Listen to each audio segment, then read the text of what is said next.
வணக்கம். டிடி டிவியின் பிரதான செய்திகள் வாசிக்கும் நான் ஜே நிக்சன். முதலில் தலைப்புச் செய்திகள். தேசிய பாதுகாப்புக்கும் தமிழ் மக்களது காணிகளுக்கும் என்ன சம்பந்தம்? டாக்டர் சிவானந்த் அவர்கள் கேள்வி. வேசாக் தினத்தினை முன்னிட்டு சிறைச்சாலையில் தடுத்து வைக்கப்பட்டிருந்த 597 கைதிகள் விடுதலை. வடக்கில் தீர்வின்றி தொடரும் போராட்டங்கள், வீதியில் மாதக்கணக்காக மக்கள். ஏமனில் கொலரா நோயால் 34 பேர் பலி. IPL கிரிக்கெட் தொடரின் 49வது போட்டி, கிங்ஸ் 11 பஞ்சாப் அணி வெற்றி. இனி விரிவான செய்திகள். முதலில் உள்நாட்டு செய்திகள். யுத்தம் நிலவிய காலப்பகுதிகளில் பாதுகாப்பு காரணங்களுக்கென கையகப்படுத்தப்பட்ட எமது மக்களின் காணி நிலங்களில் இன்னும் விடுவிக்கப்படாதிருக்கும் காணி நிலங்களுக்கும் தேசிய பாதுகாப்புக்கும் இடையில் எவ்விதமான தொடர்புகளும் இல்லை என நாடாளுமன்ற உறுப்பினர் டாக்டர் சிவானந்த் அவர்கள் தெரிவித்துள்ளார். தேசிய பாதுகாப்புடன் எமது மக்களது காணி நிலங்களை தொடர்புபடுத்தி இவ்வாறான கருத்துக்களை கூறி எமது மக்களது சொந்த காணி நிலங்களை தொடர்ந்து முடக்கி வைத்திருப்பதற்கான முயற்சிகளே முன்னெடுக்கப்பட்டு வருவதாகவும் அவர் மேலும் தெரிவித்துள்ளார். இந்த விடயம் குறித்து மேலும் கருத்து தெரிவித்துள்ள செயலாளர் நாயகம் டாக்டர் சிவானந்த் அவர்கள், யுத்தம் நிலவிய காலப்பகுதியில் எமது மக்களது காணி நிலங்கள் பாதுகாப்பு படைகளினால் கையகப்படுத்தப்பட்டிருந்தாலும் தற்போது யுத்தம் முழுமையாக முடிவுக்கு கொண்டு வரப்பட்டு பல வருடங்கள் கலைந்துள்ள நிலையில் மீண்டும் இந்த நாட்டில் யுத்தம் ஒன்று ஏற்படுவதற்கு வாய்ப்புகள் இருப்பதாக நான் நம்பவில்லை. சுயலாப அரசியல் மற்றும் இனவாதம் கருதி ஒரு சிலர் இந்த நாட்டில் மீண்டும் யுத்தம் ஒன்று வரும் என கூறி வருகின்றனர் என்பதற்காக எமது மக்களின் காணி நிலங்களை அதற்கு காவு கொடுக்க முடியாது.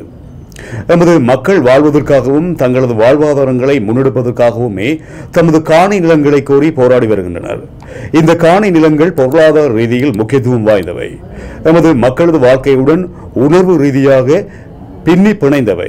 எனவே இவற்றை எமது மக்களுக்கென விடுவித்து பல்வேறு பாதிப்புகளுக்கு உள்ளாகி இருக்கின்ற அந்த மக்களை நிம்மதியாக வாழ வழி செய்ய வேண்டியது இந்த அரசாங்கத்தின் பொறுப்பாகும். அதே நேரம் தேசிய பாதுகாப்பு கருதி படைகள் அங்கு நிலை கொள்ள வேண்டுமாயின் அதற்கேற்ப அவ்வப்பகுதிகளின் மக்கள் தொகைக்கும் இட விகிதாசாரத்துக்கும் ஏற்ற வகையில் படைகள் நிலை கொள்வதற்கு பொருளாதார வளங்கள் குன்றிய அரச தரிசு நிலங்கள் பெருந்தொகையில் இருக்கின்றன. அவற்றை பயன்படுத்த முன்வர வேண்டும். இவ்வாறான நிலைமைகள் இருக்கின்ற போது எமது மக்களின் சொந்த காணி நிலங்களுக்கும் தேசிய பாதுகாப்புக்கும் முடிச்சு போட்டுக்கொண்டு காலத்தை இழுத்தடிக்க கூடாது. எமது மக்களது பிரச்சனைகள் எந்த அளவுக்கு சுமூகமாக தீர்க்கப்படுகின்றனவோ அந்த அளவுக்கு விரைவாக இந்த நாட்டில் தேசிய நல்லிணக்கம் உட்பட அனைத்து விடயங்களையும் முன்னெடுக்க முடியும் என செயலாளர் நாயகம் டாக்டர் சிவானந்த் அவர்கள் தெரிவித்திருப்பது குறிப்பிடத்தக்கது. யாழ்நகர பகுதிகளில் போக்குவரத்து விதிமுறைகளுக்கான அறிவுறுத்தல் காட்சி தட்டுகள் போலீசாரினால் இன்று காட்சிப்படுத்தப்பட்டுள்ளன. யாழ்நகர் முதலாம் குறுக்கு சந்திக்கு அருகாமையில் இன்று காலை 10 மணியளவில் யாழ் மாவட்ட பிரதி போலீஸ் மாதிபர் சஞ்சீவ தர்மரட்ன காட்சி தட்டினை பார்வையிட்டு ஆரம்பித்து வைத்தார். குறித்த காட்சி தட்டில் பிரதான வீதிக்கு உட்செலுத்துவதற்கு முன்னர் நிறுத்தவும், சமிக்கைக்கு விளக்கை அவதானிக்கவும், பச்சை விளக்கு ஒளிரும் போது வீதியின் இரு பக்கங்களையும் நன்கு அவதானித்து பிரதான வீதிக்கு செல்லவும், எப்போதும் வீதியின் இடது பக்கமாக வாகனம் மற்றும் மோட்டார் சைக்கிளை செலுத்தவும் போன்ற அறிவுறுத்தல்களை போலீசார் காட்சிப்படுத்தியுள்ளனர். குறித்த காட்சி தட்டுகள் யாழ்நகர பகுதிகளின் பிரதான வீதிகள் மற்றும் ஏனைய நகர பகுதிகளிலும் போலீசாரினால் காட்சிப்படுத்தப்பட்டு வருகின்றன. இதன்போது யாழ் மாவட்ட பிரதி போலீஸ் மாதிபர் சஞ்சீவ தர்மரட்ன கருத்து தெரிவிக்கையில், விபத்துகள் அதிகரிப்பினால் உயிரிழப்புகள் ஏற்படுகின்றன. இதன் காரணமாக போலீஸ் திணைக்களத்தின் ஊடாக போக்குவரத்து விதிமுறைகளை மக்கள் தெரிந்து கொள்வதற்காகவும் வீதிகளில் அவதானமாக செல்வதற்காகவும் மக்களின் பாதுகாப்புக்காகவும் இவ்வாறான அறிவுறுத்தல்களை மக்களுக்கு வழங்கும் நோக்கில் இன்றைய தினம் இந்த காட்சி தட்டுக்களை காட்சிப்படுத்தும் செயற்பாடுகள் முன்னெடுக்கப்பட்டிருப்பதாக மேலும் தெரிவித்துள்ளார். வெசாக் தினத்தினை முன்னிட்டு சிறைச்சாலையில் தடுத்து வைக்கப்பட்டிருந்த சிறு குற்றம் புரிந்த கைதிகள் 4 பேர் பொது மன்னிப்பின் அடிப்படையில் விடுதலை செய்யப்பட்டுள்ளனர்.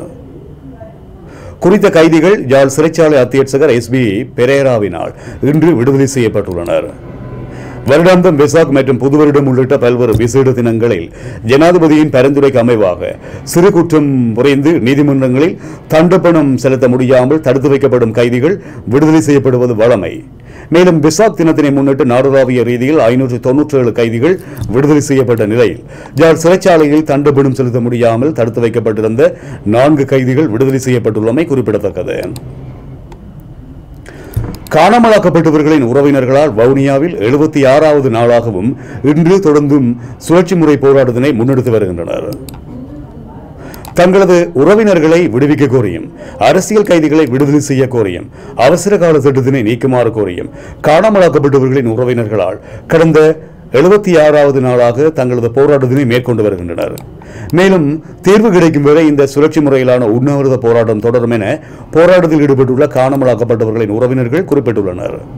மருதங்கேணி மற்றும் திருகோணமலை போன்ற இடங்களிலும் தீர்வின்றி காணாமலாக்கப்பட்டவர்களின் உறவினர்களின் போராட்டங்கள் தொடர்ந்து கொண்டிருக்கிறது.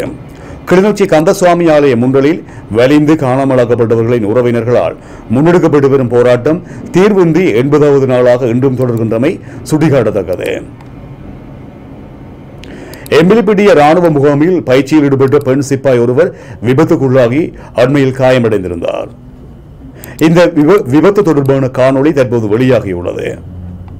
உயர் மின்னழுத்தம் கொண்ட மின்வடம் ஒன்றில் குறித்த பாராசூட் சிக்கி வெடிப்பு ஏற்பட்டு இந்த விபத்து இடம்பெற்றுள்ளது.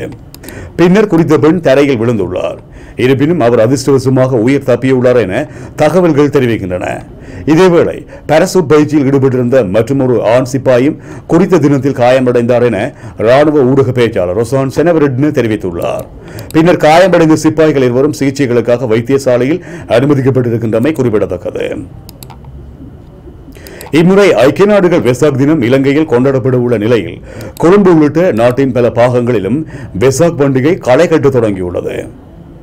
குறிப்பாக கண்டி, அனுராதபுரம், பலனறுவை, காலி உள்ளிட்ட நகரங்களில் பாரிய அளவிலான வெசாக் தோரணங்கள் அமைக்கப்பட்டுள்ள நிலையில் வெசாக் பண்டிகை நாளை கொண்டாடப்பட இருக்கிறது. அந்த வகையில் இம்முறை யாழ்ப்பாணத்திலும் வெசாக் பண்டிகை சிறப்பு பெற்றுள்ளது. குறிப்பாக வெசாக் கூடுகள் தயாரிப்பதிலும் வெசாக் தோரணங்கள் அமைப்பதிலும் படையினர் தீவிரமாக செயல்பட்டு வருகின்றனர். இதன்படி யாழ் பொது நூலக சுற்று வளாகத்தில் பிரம்மாண்டமான வெசாக் தோரணங்கள் படையினரால் அமைக்கப்பட்டுள்ளது. யாழ் பல்கலைக்கழகத்தில் வெசாக் தின கொண்டாட்டத்தை முன்னிட்டு பல்வேறு வேலை திட்டங்கள் முன்னெடுக்கப்பட்டுள்ளன. யாழ்ப்பாணம் பல்கலைக்கழகத்தில் உள்ள மாணவர்களே குறித்த வேலை திட்டங்களை முன்னெடுத்துள்ளனர். பல்கலைக்கழக வளாகத்தில் வெசாக் தோரணங்கள் தொங்கவிடப்பட்டு பதாதைகள் காட்சிப்படுத்தப்பட்டு அலங்கரிக்கப்பட்டுள்ளன.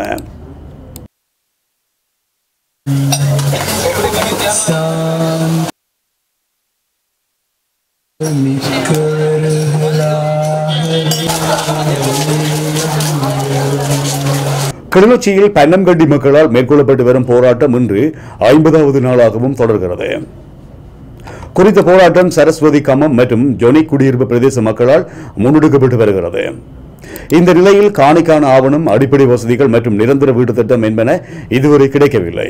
எனவே இவ்வளவு காலமும் அடிப்படை உரிமை இல்லாத மக்களாக வாழ்ந்து விட்டோம் என போராட்டத்தில் ஈடுபட்டுள்ள மக்கள் சுட்டிக்காட்டியுள்ளனர். இனியும் அவ்வாறு வாழ முடியாது, தயவு செய்து எமக்கான காணி உரிமைத்தை வழங்குங்கள் என அவர்கள் வலியுறுத்தியுள்ளமை குறிப்பிடத்தக்கது. உலக இளம் விஞ்ஞானிகள் மாநாட்டில் இலங்கைக்கு வெள்ளிப்பதக்கத்தை பெற்றுக் கொடுத்த மாணவன் ஜனாதிபதியை சந்தித்துள்ளார். கொழும்பு நாளந்தா கல்லூரியில் 10ஆம் தரத்தில் கல்வி கற்கும் மாணவர் ரஹிந்து ரன்திவி விக்ரமரட்ன இந்த சாதனையை படைத்துள்ளார். 40 நாடுகள் பங்கு பெற்றிய உலக இளம் விஞ்ஞானிகள் மாநாட்டில் முதல் தடவையாக இலங்கைக்கு ரஹிந்து ரன்திவி விக்ரமரட்ன வெள்ளிப்பதக்கத்தை ஈட்டி தந்துள்ளார். இவர் நேற்று முற்பகல் ஜனாதிபதி செயலகத்தில் ஜனாதிபதி மைத்திரிபால சிறிசேனவை சந்தித்திருந்தார். இதன்போது மாணவனின் திறமையை பாராட்டி பரிசொன்றை வழங்கிய ஜனாதிபதி அவரது எதிர்காலத்துக்காக தன்னுடைய நல்வாழ்த்துக்களையும் தெரிவித்திருந்தமை குறிப்பிடத்தக்கது. உலக இளம் விஞ்ஞானிகள் மாநாடு ஏப்ரல் 16ஆம் தேதியிலிருந்து 21ஆம் தேதி வரை ஜெர்மன் ஸ்ட்ரூட்கார்ட் நகரில் நடைபெற்றது. ரஷ்யா, பிரான்ஸ், ஜெர்மன் போன்ற முக்கிய நாடுகளிலிருந்து 300 பேர் பங்கு பெற்றிருந்தமை குறிப்பிடத்தக்கது. கிளிநொச்சி இரணைதீவு மக்கள் தங்களின் பூர்வீக நிலங்களுக்கு செல்வதற்காக மேற்கொண்டு வரும் கவனஈர்ப்பு போராட்டம் 10வது நாளாகவும் தொடர்கிறது. இந்த நிலையில் வளமாகவும் ஆரோக்கியமாகவும் நிம்மதியாகவும் வாழ்ந்த ஊரிலிருந்து நாங்கள் வெளியேற்றப்பட்டு 24 வருடங்கள் ஆகின்றன. எனவே இப்பொழுதாவது எங்களை மீண்டும் ஊருக்கு செல்ல விடுங்கள் என கண்ணீருடன் இரணைதீவு மக்கள் கோரிக்கை விடுத்துள்ளனர். மேலும் தமது பூர்வீக நிலங்களுக்கு செல்லாமல் போராட்டத்தை கைவிடப் போவதில்லை என மக்கள் உறுதியாக தெரிவித்து போராட்டத்தில் ஈடுபட்டு வருகின்றமை குறிப்பிடத்தக்கது. இந்திய பிரதமர் நரேந்திர மோடியின் மலேக விஜயத்தை முன்னிட்டு அங்கு பாதுகாப்பு ஏற்பாடுகள் மற்றும் முன்னேற்பாடுகள் குறித்து ஆராய்வதற்காக இந்திய உயர்ஸ்தானிகர் ரஞ்சித் சிங் சந்து மற்றும் இந்திய பாதுகாப்பு உயர் அதிகாரிகள் ஆகியோர் கட்டனுக்கு விஜயம் செய்துள்ளனர். இந்திய அரசின் நிதி உதவியில் நவீன வசதிகளுடன் நிகோயா கிளங்கன் வைத்தியசாலையில் நிர்மாணிக்கப்பட்டுள்ள கட்டடத்தை திறந்து வைப்பதற்காக பாரத பிரதமர் மோடி நாளை மறுதினம் மலையகத்துக்கு செல்ல உள்ளார். இந்த நிலையில் இன்று மலையகத்துக்கு சென்ற அதிகாரிகள் பிரதமருக்கான வரவேற்பு ஏற்பாடுகள் மற்றும் கிளங்கன் வைத்தியசாலை, பொதுமக்களை சந்திக்க உள்ள நோர்வூட் விளையாட்டு மைதானம் ஆகியவற்றின் பாதுகாப்பு ஏற்பாடுகள் குறித்து அவதானித்துள்ளனர்.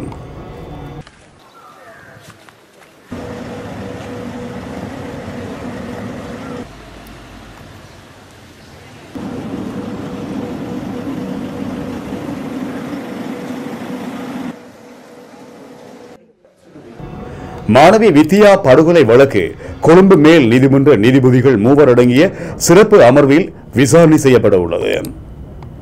குறித்த கொலை வழக்கு விசாரணை ஊர்காவற்றுறை நீதிவான் நீதிமன்றில் முன்னெடுக்கப்பட்டு வந்தது. இந்த நிலையில் வழக்கின் விசாரணைகளின் மேலதிக நடவடிக்கைக்காக சட்டமா அதிபர் திணைக்களத்தில் கையளிக்கப்பட்டது. இந்த நிலையில் ட்ரையல் அட் பார் தீர்ப்பாயத்தில் விசாரணை நடத்த சட்டமா அதிபர் திணைக்களம் தீர்மானித்துள்ளது.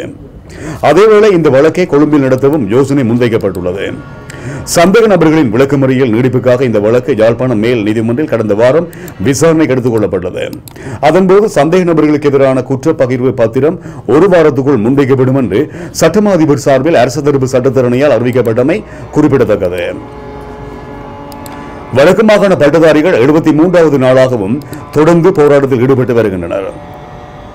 தமது நியமனத்தினை வலியுறுத்தியே குறித்த போராட்டத்தை முன்னெடுத்து வருகின்றனர். தமக்கான நியமனம் தொடர்பில் பலமுறை வாக்குறுதி அளிக்கப்பட்டும் இன்று வரை எமது நியமனம் தொடர்பில் எவ்வித முன்னேற்றமும் ஏற்படவில்லை எனவும் பட்டதாரிகள் தெரிவித்துள்ளனர்.